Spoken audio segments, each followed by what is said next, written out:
The morning sun felt like a cruel joke on Maya's bruised face. She sat on the cold floor of what used to be her kitchen, holding a wet cloth against her swollen eye. The house that once felt like home now felt like a prison. 3 months had passed since her husband Raj died in that terrible accident, and every single day had been worse than the last. Maya remembered how different things were when Raj was alive. Sure, there were whispers about why they didn't have children after 5 years of marriage. The neighbors would talk and his mother would make comments. But Raj always stood by her side. He would hold her hand and say, "We have each other. That's enough for now." Those words felt like a distant dream now. Yesterday had been the worst day yet. Raj's mother, who everyone called Amma, had come over with Raj's 2 brothers. Maya knew something bad was coming when she saw their faces. They looked angry like they always did when they talked about her. "You cursed woman," Amma had said, pointing her finger at Maya. "My son is dead because of you. You couldn't give him children and now you've taken him away from us too." Maya had tried to explain like she always did. "Amma, please. The accident wasn't my fault. The truck driver was drunk. The police said so, but nobody wanted to listen. They never did." Raj's older brother Suresh had grabbed her arm so hard that she could still see the marks today. "You brought bad luck to our family," he said. "First no children, now this. You're the reason our family line will end." Maya had learned not to fight back. Fighting only made things worse. When they pushed her, she stayed quiet. When they called her names, she looked down. When they said she was cursed, she tried not to cry. But yesterday, when Amma slapped her across the face, something inside Maya broke a little more. "You will leave this house," Amma had said. "This house belongs to my family, not to you. You have 1 week to get out." Maya knew they could do it too. In their village, women like her had no rights. The house was in Raj's name. And now that he was gone, his family could do whatever they wanted. Maya had no one to fight for her. Her own parents had died years ago and she had no brothers or sisters. The worst part was how the whole village treated her now. People who used to smile at her now looked away when she walked past. The shopkeeper who used to give her extra vegetables now barely talked to her. Even the women at the temple whispered when they saw her coming. Maya had heard the stories they told about her. Some said she was cursed by evil spirits. Others said she had done something bad in her past life. The children in the village were told to stay away from her because she might bring bad luck to them too. She thought about Mrs. Sharma, who lived 3 houses down. Maya had helped Mrs. Sharma when her grandson was sick last year. She had cooked for them and stayed up all night to help. But now Mrs. Sharma crossed the street when she saw Maya coming. Then there was Ravi, the young man who worked at the post office. He used to be so polite, always asking about Raj and their family. Now he could barely look at her when she came to check for any letters. Not that anyone wrote to her anymore. Maya got up from the kitchen floor and looked around the house. Everything reminded her of Raj. The blue curtains they had bought together from the market. The small table where they used to eat breakfast every morning. The old radio that played their favorite songs in the evening. She walked to their bedroom and opened the closet. Raj's clothes still hung there, smelling faintly of his aftershave. Maya touched his favorite shirt, the white one with small blue flowers that she had given him for his birthday. She remembered how happy he had looked when he wore it. "What am I going to do without you?" she whispered to his picture on the bedside table. In the photo, Raj was smiling, his arm around Maya at their wedding 5 years ago. They both looked so young and hopeful then. Maya had tried to find work in the village, but no one would hire her. The tailor shop owner said he didn't need help, even though Maya could see his wife struggling with all the orders. The school principal said they weren't hiring, even though Maya had a college degree and could teach well. The truth was simple and cruel. In their small village, being a childless widow made you untouchable. People believed you carried bad luck wherever you went. No one wanted that kind of trouble in their business or their home. Maya had counted the little money she had left. After paying for Raj's funeral and the prayers, she had enough to last maybe 2 weeks if she was very careful. After that, she had no idea what she would do. She had thought about going to the city, but what would she do there? She had no friends, no place to stay, and no job waiting for her.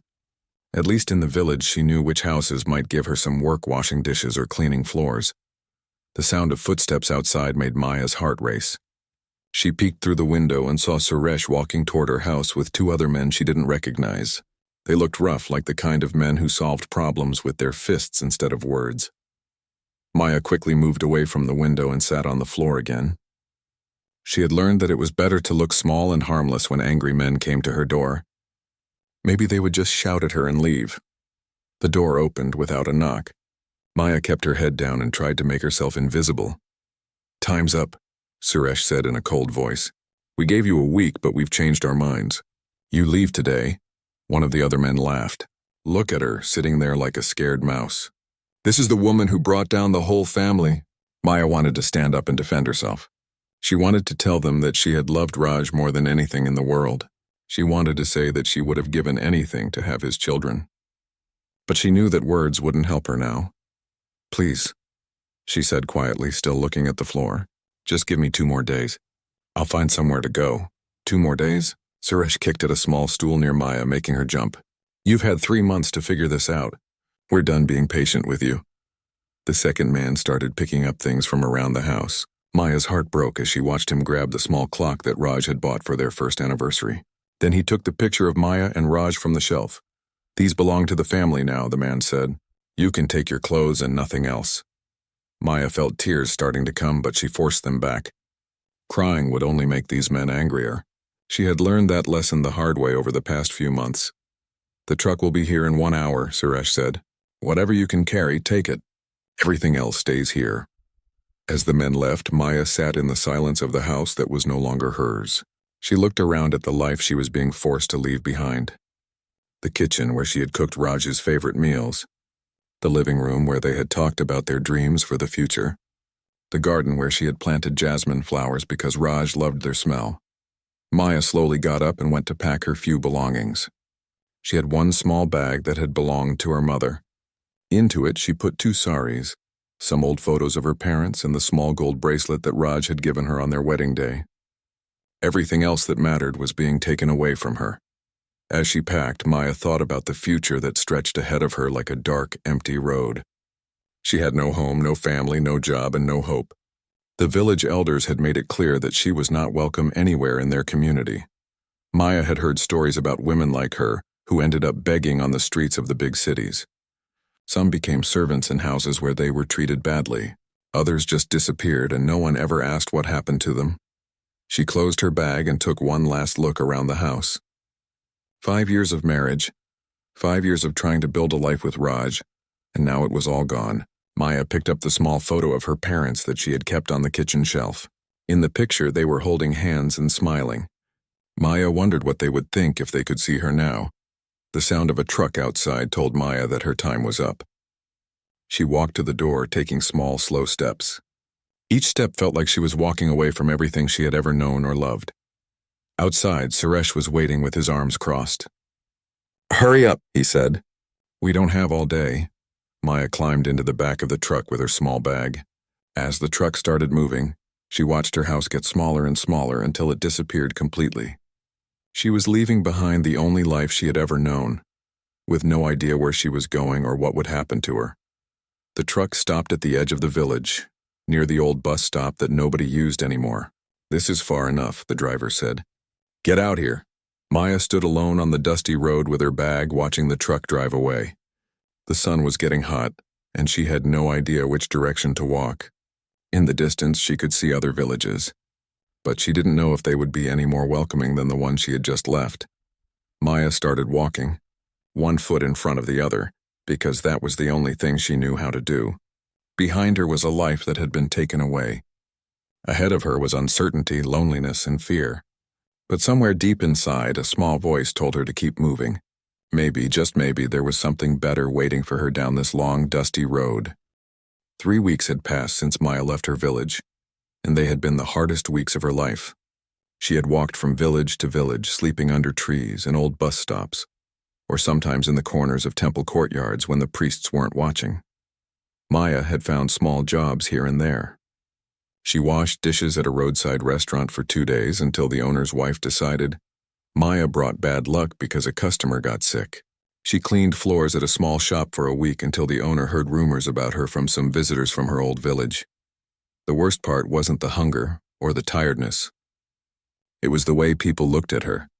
When Maya asked for work, women would pull their children closer and whisper prayers under their breath. Men would either ignore her completely or stare at her in ways that made her feel unsafe. Maya had learned to make herself as small and invisible as possible. She kept her head down, spoke softly, and never stayed in one place too long. The few coins she earned from odd jobs were barely enough to buy bread and water. She was getting thinner and weaker every day. On this particular morning, Maya had walked for hours to reach a market town called Rajapur. She had heard from another woman on the road that sometimes people here hired day workers to help with heavy lifting or cleaning. Maya's feet were covered in blisters and her stomach felt empty and hollow. The market was busy with vendors selling vegetables, fruits, and household items. Maya walked slowly between the stalls, looking for someone who might need help. She tried to ignore the delicious smells of fresh bread and cooked food that made her stomach growl loudly. Near the corner of the market, Maya saw a small stall where a man was selling wooden furniture. There were beautiful chairs, small tables, and carved boxes displayed neatly. The man looked to be in his 30s, with kind eyes and gentle hands as he worked on polishing a small wooden stool. Maya stood at a distance, watching him work. She could see that he was skilled at his craft. Each piece of furniture was made with care and attention to detail.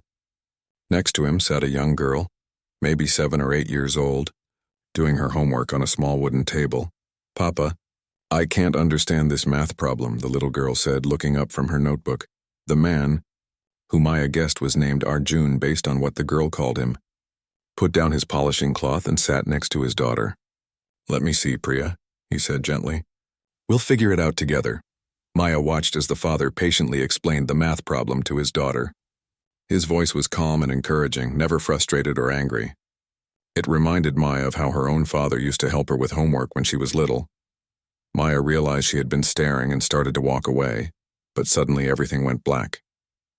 The hunger, the exhaustion, and the hot sun had finally caught up with her. She collapsed right there on the dusty ground in front of the furniture stall. When Maya opened her eyes, she was lying in the shade, and someone was gently placing a wet cloth on her forehead. The little girl, Priya, was kneeling beside her with worried eyes. "She's awake, Papa," Priya called out. Arjun appeared with a glass of water and helped Maya sit up slowly. "Easy there," he said in a gentle voice. "You fainted. Here, drink this slowly." Maya's hands were shaking as she took the glass. The water tasted better than anything she had drunk in weeks. "Thank you," she whispered, her voice hoarse and weak. "When did you last eat?" Arjun asked, studying Maya's thin face with concern. Maya tried to remember. "Yesterday morning, I think. Or maybe the day before." Everything had started to blur together in her exhausted state. Arjun exchanged a look with his daughter, and Maya could see the kindness in both their faces. "Priya, can you watch the stall for a few minutes? I'm going to get some food." The little girl nodded seriously. "Don't worry, Papa. I'll take care of everything." Arjun came back quickly with a plate of rice, dal, and vegetables from a nearby food stall. "Please eat," he said, placing the food in front of Maya. Maya's eyes filled with tears. It had been so long since anyone had shown her such simple kindness. I don't have money to pay you back," she said quietly. "I'm not asking for payment," Arjun replied. "You're hungry and I have food. That's all that matters right now." As Maya ate slowly, savoring every bite, she became aware that some of the other vendors were watching and whispering. She could guess what they were saying. "A woman alone, looking poor and desperate, must be trouble." "People are staring," Maya said quietly to Arjun. "Maybe I should go. I don't want to cause problems for your business." Arjun glanced around at the other vendors, then looked back at Maya with a determined expression. "Let them stare. You're not causing any problems." But Maya could see the way the other vendors were talking among themselves and pointing in their direction. She had seen this before in other places. Soon they would start asking questions about who she was and where she came from. Once they heard about her situation, they would pressure Arjun to send her away. "My name is Maya," she said quietly. "I should tell you. People think I bring bad luck. My husband died and his family blame me. They said I was cursed because we couldn't have children." Maya expected Arjun to pull back, to suddenly find an excuse to make her leave. That's what everyone else had done when they learned about her past. But Arjun surprised her. "I'm sorry for your loss," he said simply. "That must have been very difficult for you." Little Priya, who had been listening quietly, suddenly spoke up. "My mama died too," she said matter-of-factly. "Papa says she's watching over us from heaven. Maybe your husband is watching over you too." Maya looked at this little girl with amazement. Here was a child who understood loss in a way that most adults couldn't. "How long ago did your mama die?" Maya asked gently. 2 years ago, Priya said. "She got very sick and the doctors couldn't make her better. But Papa takes good care of me and I help him with the furniture business." Maya looked at Arjun with new understanding. He was a single father, raising his daughter alone while running a small business. No wonder he understood what it felt like to face life's challenges without a partner. "It's not easy," Arjun said quietly. "Raising a child alone. But we manage. We take care of each other." As the afternoon wore on, Maya helped Arjun organize his furniture displays and watched Priya while he talked to customers. She noticed how patient he was with everyone, how he took pride in his work, and how gently he treated his daughter. Several customers came to look at the furniture, and Maya was impressed by Arjun's honesty. When one woman asked about a table that had a small scratch, Arjun pointed it out and lowered the price accordingly. When a man wanted to buy a chair but seemed to be struggling financially, Arjun offered a payment plan. "You're very kind to your customers," Maya observed during a quiet moment. Arjun shrugged. "Business is about more than just making money. These people are my neighbors, my community. If I treat them well, they'll trust me and come back." As the sun began to set, other vendors started packing up their stalls. Maya realized she would soon need to find a place to spend the night. She had slept in the old bus station the night before, but she wasn't sure if she could find it again in the dark. "Where are you staying tonight?" Arjun asked, as if reading her thoughts. Maya hesitated. She didn't want to admit that she had nowhere to go. "I'll find somewhere," she said vaguely. Priya tugged on her father's shirt. "Papa, can Maya come have dinner with us? She looks hungry again." Arjun studied Maya's face carefully. She could see him thinking, weighing the situation. Maya held her breath, waiting for the polite rejection she was used to receiving. "We don't have much," Arjun said finally. "But you're welcome to share what we have, and if you need a safe place to stay tonight, we have a small extra room." Maya felt tears starting to form again. "I don't want to be a burden," she said. "And I should warn you, if people find out you're helping me, they might stop buying your furniture. They believe I'm unlucky." Arjun was quiet for a moment, loading his unsold furniture onto a small cart. "Maya," he said finally, "I've learned that luck has nothing to do with how we treat each other. Good things happen when good people help each other. That's the only kind of luck I believe in."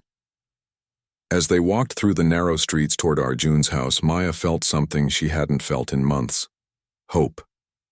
Maybe, just maybe, she had found someone who would see her as a person instead of a curse. Arjun's house was small but clean and comfortable.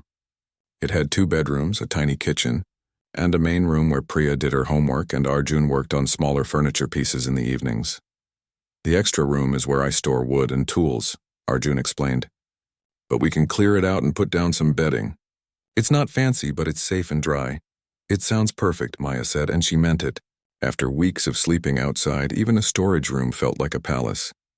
Priya helped her father prepare a simple dinner of rice, vegetables, and chapati. Maya offered to help, but they insisted she rest.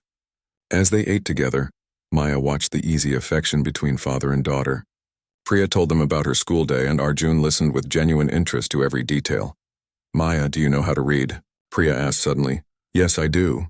I even went to college before I got married." Priya's eyes lit up. "Really?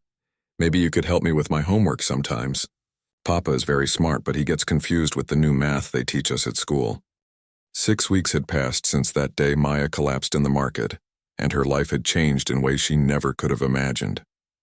What started as one night of shelter had turned into something that felt almost like home. Every morning Maya woke up before sunrise to help Arjun prepare for the market day. She had discovered that she had a natural talent for finishing wooden furniture. Her gentle touch and attention to detail made the pieces look even more beautiful than before.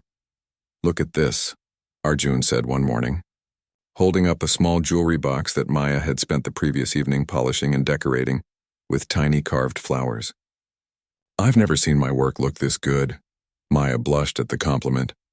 "You did all the hard work. I just made it pretty." "Don't say that," Arjun replied seriously. "You have a real gift. Customers have been asking specifically for pieces that you've worked on."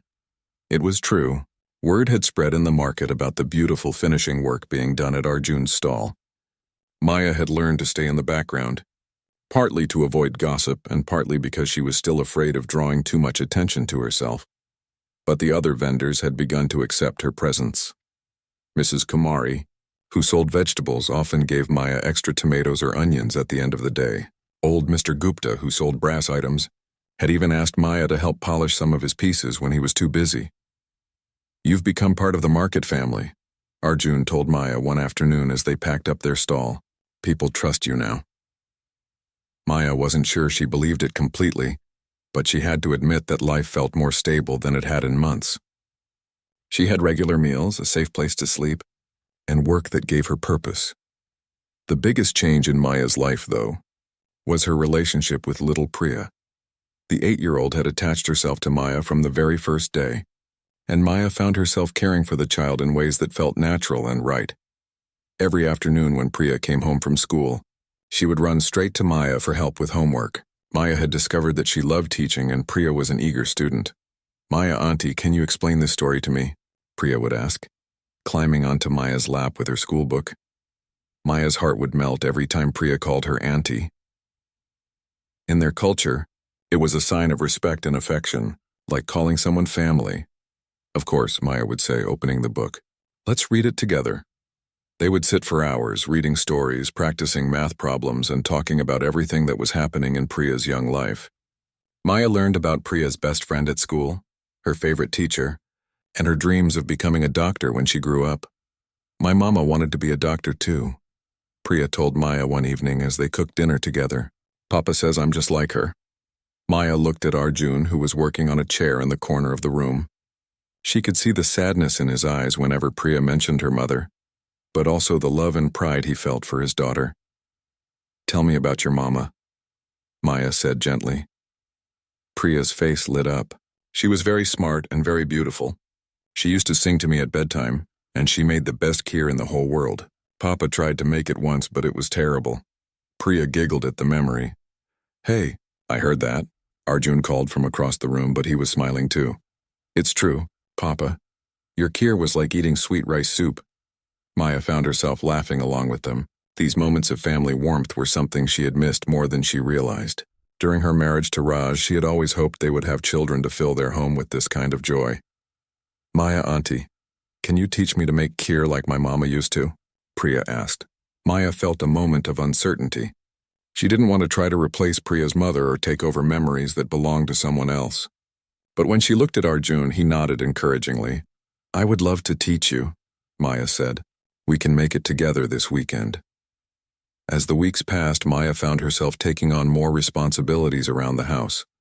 She cooked meals, helped with laundry, and made sure Priya was ready for school each morning. It felt natural, like pieces of a puzzle falling into place.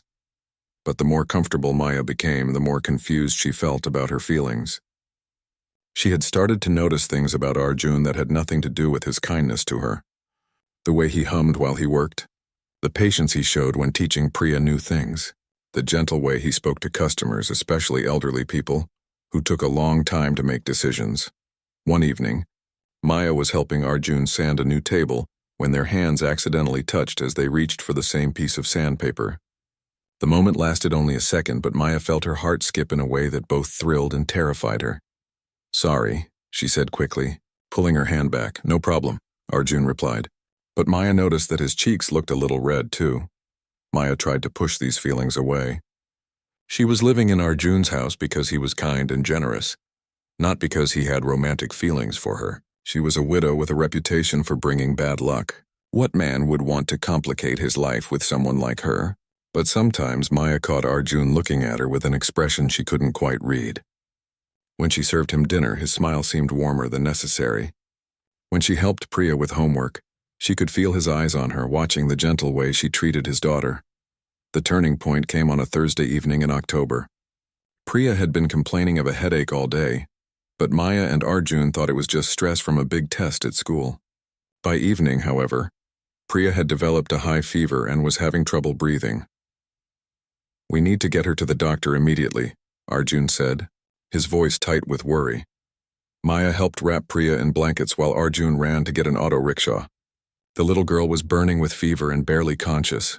"Don't worry, Beta," Maya whispered to Priya as they rushed through the dark streets. Everything will be okay. At the clinic, the doctor examined Priya and diagnosed her with pneumonia. She needs to stay here for a few days, the doctor said. We need to monitor her breathing and give her strong antibiotics. For the next 3 days, Maya barely left Priya's bedside. She slept in an uncomfortable chair, fed Priya small spoonfuls of soup when the child could eat, and held her hand during the worst moments of fever. Arjun went back and forth between the hospital and his business, but Maya stayed constant. She sang softly to Priya when the little girl couldn't sleep. She read stories in a gentle voice during the long afternoon hours. She was there every time Priya woke up scared and confused. On the second night, when Priya's fever was at its worst, the little girl grabbed Maya's hand weakly. "Maya, Auntie," she whispered, "are you going to leave us when I get better?" Maya's heart broke at the question. "Why would you think that, sweetheart?"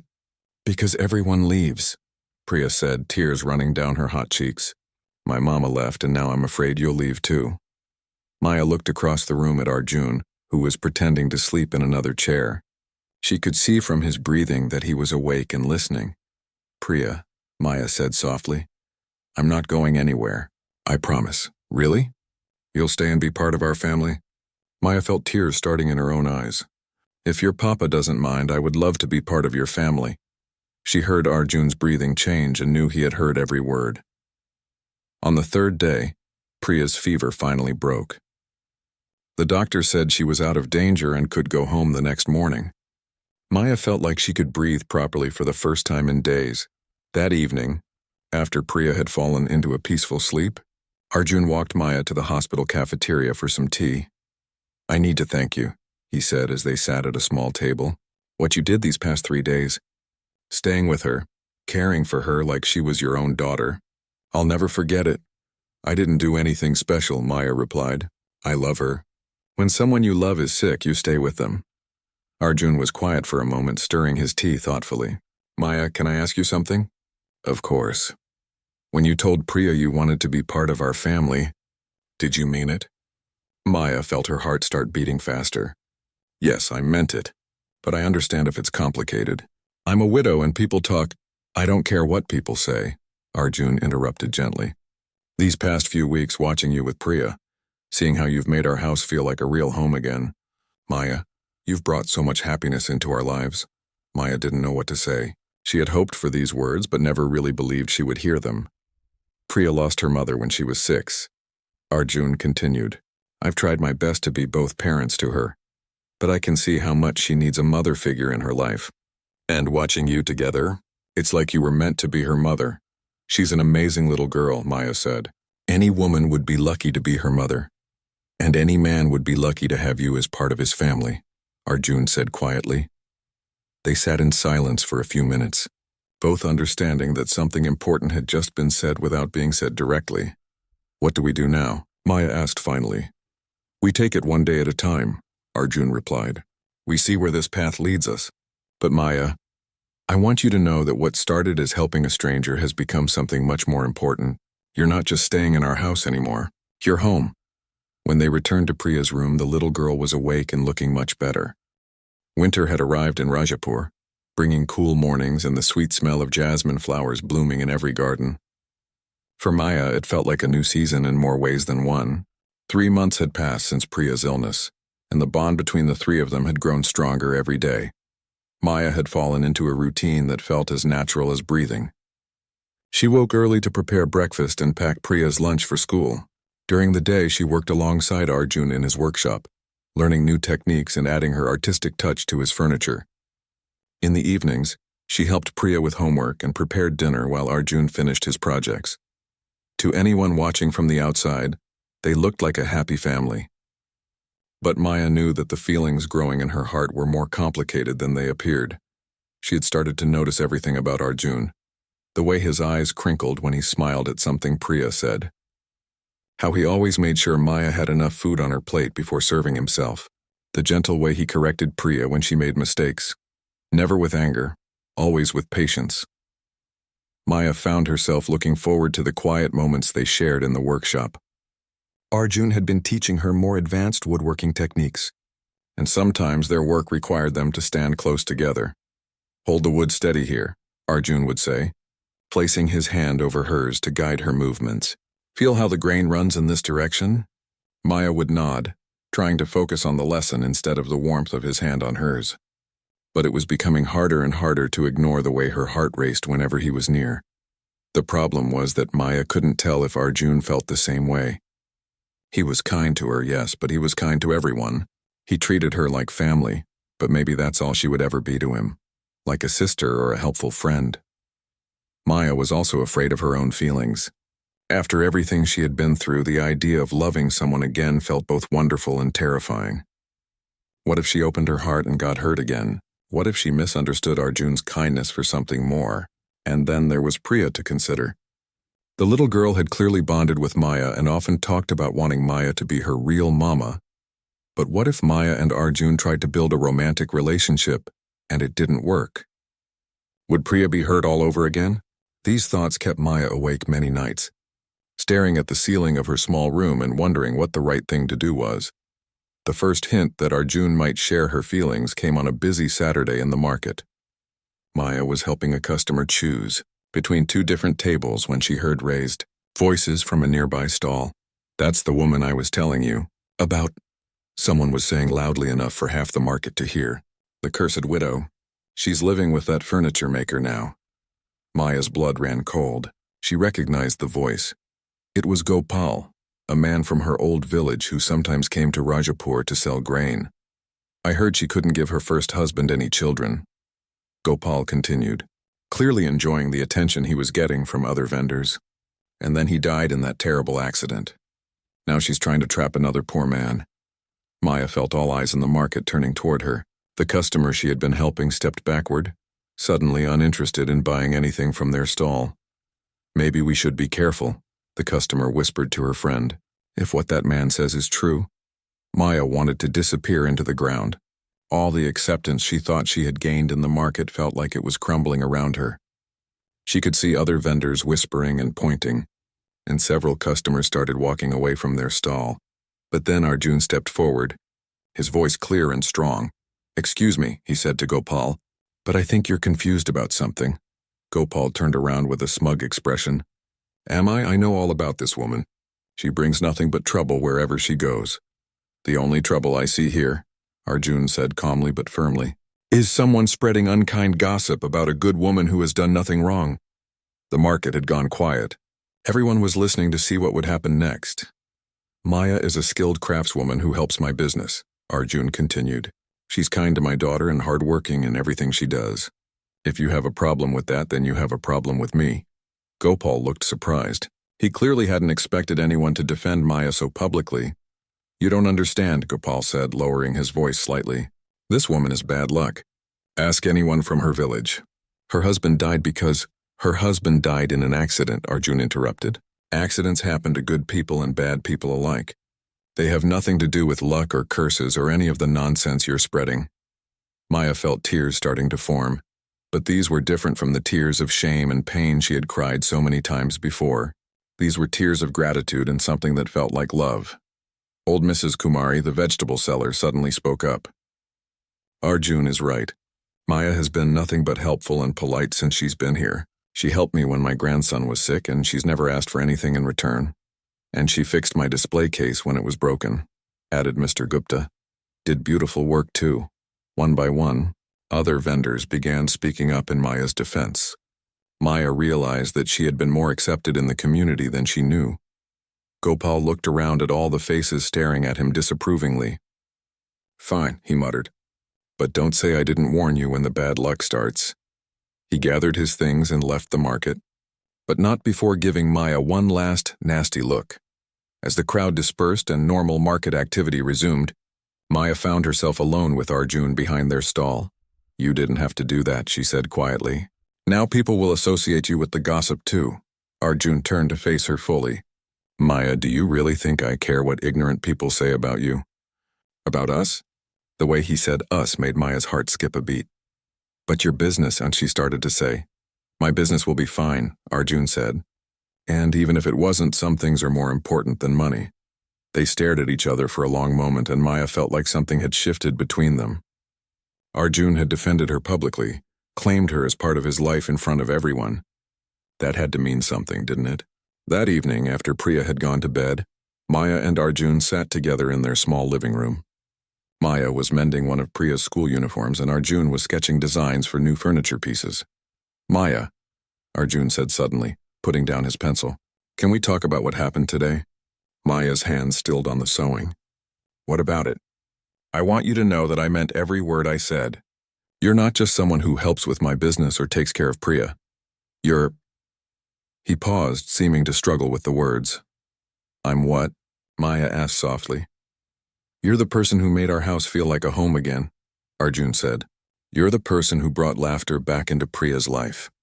You're the person who I look forward to seeing every morning when I wake up." Maya put down her sewing completely. "Arjun, I know this is complicated," he continued quickly. "I know you've been through terrible things and I know people will talk. But Maya, these past few months with you, I haven't felt this happy since my wife died." Maya's heart was beating so fast she thought it might burst. "I feel the same way," she whispered. "But I'm scared." "Scared of what?" "Scared of getting hurt again. Scared of hurting you or Priya if things don't work out. Scared that maybe I really am cursed and something bad will happen to your family because of me." Arjun moved from his chair to sit beside Maya on the small sofa. "Maya, look at me." She turned to face him and she could see so much emotion in his eyes. "You are not cursed," he said firmly. "You are the strongest, kindest, most beautiful person I've ever known. What happened to your first husband was a tragedy, but it wasn't your fault. And what's happening between us? This is good." "This is right. How can you be so sure?" Maya asked. "Because I see how happy Priya is with you. I see how our life has gotten better since you came into it. I see how you smile now, really smile in a way you couldn't when you first arrived here. Good things don't come from curses, Maya. They come from love." The word hung in the air between them. Love. Neither of them had said it directly before, but there it was. "Are you saying you love me?" Maya asked, her voice barely above a whisper. Arjun reached out and gently took her hands in his. "I'm saying I love everything about you. I love how patient you are with Priya. I love how hard you work and how much you care about doing things well. I love the way you hum while you cook dinner. I love how you make everyone around you feel valued and important." Maya felt tears starting to flow, but these were happy tears.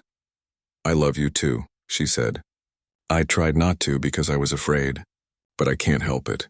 I love you and I love Priya and I love the life we've built together." Arjun smiled and Maya thought it was the most beautiful thing she had ever seen. "So what do we do now?" Maya asked. "Now we stop hiding from our feelings," Arjun said. "We stop pretending that we're just friends helping each other out. We start building something real together. And Priya has been asking me for weeks when I'm going to marry you," Arjun said with a laugh. "I think she'll be thrilled." Maya laughed too, feeling lighter than she had in months. "She really said that?" She said, and I quote, "Papa, Maya auntie would make the best mama in the world. When are you going to ask her to marry us?" Spring had arrived with a symphony of bird songs and the sweet fragrance of mango blossoms. Maya stood in front of the small mirror in her room, adjusting the simple yellow sari she had chosen for her wedding day. It had been 6 months since that evening when she and Arjun had finally admitted their love for each other. And today they would make it official. The wedding would be small and simple, just the way Maya wanted it. After all the drama and pain of her past, she craved peace and quiet celebration. Only a few close friends from the market would attend, along with Mrs. Kumari, who had become like a mother figure to Maya, and Mr. Gupta, who had offered to perform some of the traditional ceremonies. "Maya auntie, you look like a princess." Priya burst into the room wearing a new pink dress that Maya had sewn for her. The 9-year-old was practically glowing with excitement. "And you look like the most beautiful little girl in the whole world," Maya replied, adjusting Priya's hair ribbon. "Are you ready to officially become my daughter today?" Priya threw her arms around Maya's waist. "I've been ready forever. Papa says after today I can call you Mama instead of Auntie. Is that okay?" Maya felt her eyes fill with happy tears. "That's more than okay, sweetheart. I would be honored to be your mama." The past 6 months had been a time of gentle courtship and growing love. Arjun had been patient with Maya's fears and had never pressured her to move faster than she was comfortable with. They had taken long walks in the evenings, talking about their dreams for the future. They had worked side by side in the furniture workshop, their partnership growing stronger every day. Most importantly, they had learned to be a family together. Maya had helped Priya with school projects, attended parent-teacher meetings, and even learned to braid the little girl's hair in the elaborate styles that were popular with her classmates. Arjun had taught Maya more advanced woodworking techniques and had insisted on making her a partner in the business rather than just a helper. "Maya, you contribute just as much as I do," he had said when she protested. "Your artistic touch is what makes our furniture special. You deserve to share in the profits." Their business had indeed grown over the months. Word had spread about the beautiful furniture coming from Arjun's workshop, and they had even received orders from customers in neighboring towns. Maya's finishing work had become so sought after that they had raised their prices and were still getting more orders than they could handle. But the most important growth had been in their hearts. Maya had watched Arjun become not just the man she loved, but also her best friend and closest confidant. He had a way of listening that made her feel truly heard, and his gentle humor could make her laugh even on difficult days. Arjun had also changed during their courtship. The lines of worry around his eyes had softened and he smiled more often. Maya could see that having someone to share the responsibilities of parenting and running a business had lifted a great weight from his shoulders. The hardest part about being a single parent, he had told Maya one evening, wasn't the work or the money. It was feeling like I was doing it all alone. Having you here, knowing that someone else loves Priya as much as I do. It's changed everything. Now, as Maya put the finishing touches on her appearance for their wedding day, she thought about how far she had come from that broken woman who had collapsed in the market almost a year ago. She was stronger now, but also softer. The walls around her heart had been replaced with confidence and joy. A gentle knock at the door interrupted her thoughts. "Maya, are you ready?" Arjun's voice called from outside. "Almost," she replied. "Give me 2 more minutes." Maya took one last look in the mirror. The woman staring back at her was someone she almost didn't recognize. This woman had bright eyes full of hope instead of fear. This woman stood straight and tall instead of trying to make herself invisible. This woman was loved and valued and respected. Maya touched the small gold necklace at her throat, the one piece of jewelry from her first marriage that she had decided to keep. Not because she was clinging to the past, but because it reminded her of Raj's love and his belief in her worth. She liked to think that somewhere, Raj was happy that she had found love again. "Okay," Maya said, opening the door. "I'm ready." Arjun stood waiting in the hallway wearing a crisp white kurta and looking more handsome than Maya had ever seen him. When he saw her, his face lit up with a smile that made her heart flutter just like it had the very first time. "You look beautiful," he said simply, but the warmth in his voice said much more. "So do you," Maya replied, straightening his collar with a gentle touch. The ceremony took place in the small courtyard behind their house, decorated with marigold flowers and mango leaves that Priya had insisted on arranging herself. Mrs. Kumari had prepared traditional sweets, and Mr. Gupta had brought a small harmonium to provide music. As Maya and Arjun walked around the sacred fire, making their vows to each other, Maya felt a peace she had never experienced before. This wasn't just a wedding. It was the celebration of a family that had already been built through love, trust, and shared dreams. "I promise to stand by you in joy and in sorrow," Arjun said as they completed their 7th circle around the fire. "I promise to love and respect you and to build a home where our family can grow and thrive." "I promise to be your partner in all things," Maya replied, her voice strong and clear. "I promise to love you and Priya with all my heart, and to face whatever challenges come our way with courage and faith." When the ceremony was complete and they were officially husband and wife, Priya ran forward to hug them both.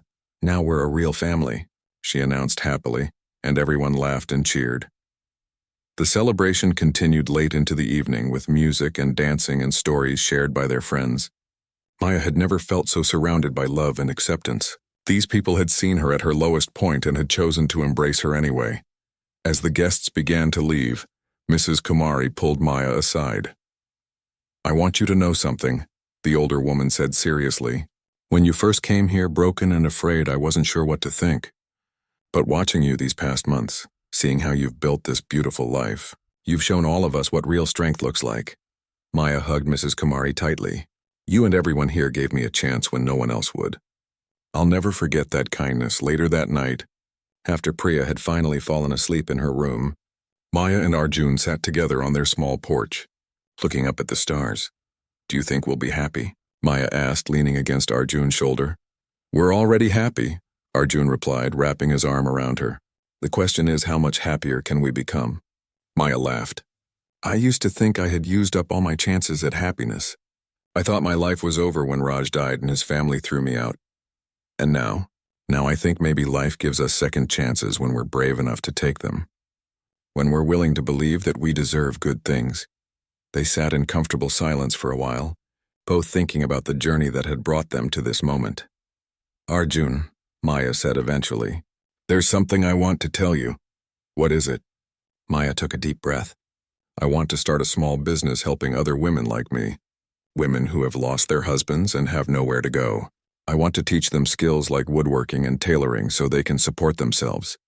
Arjun turned to look at her with surprise and admiration. That's a wonderful idea. Tell me more.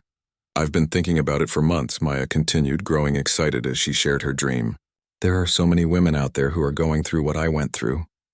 They just need someone to give them a chance, to teach them that they have value beyond just being someone's wife or mother. I think it's perfect, Arjun said, and I want to help. We can set up a workshop space behind our furniture business.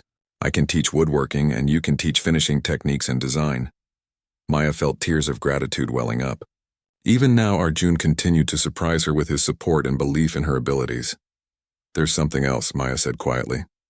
I want to go back to my old village someday. Not to live there, but to show them that I'm okay, that I built a good life despite everything they said about me. Are you sure? Arjun asked gently. You don't owe them anything, I know. But I think there might be other women there who are suffering the way I did.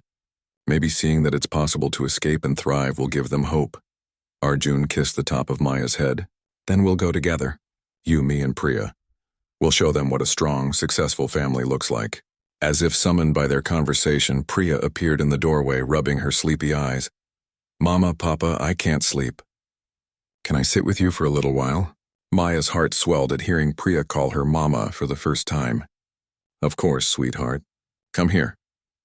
Priya climbed onto the porch and settled between Maya and Arjun, leaning against Maya's side. I had the best day ever, Priya said with a contented sigh. I finally have a real Mama and Papa and we're going to be together forever. Forever and always, Maya promised, stroking Priya's hair. As they sat together under the starlit sky, Maya thought about all the dreams she had lost and all the new dreams that had taken their place. She thought about the women she would help in the future and the impact their small family business might have on their community.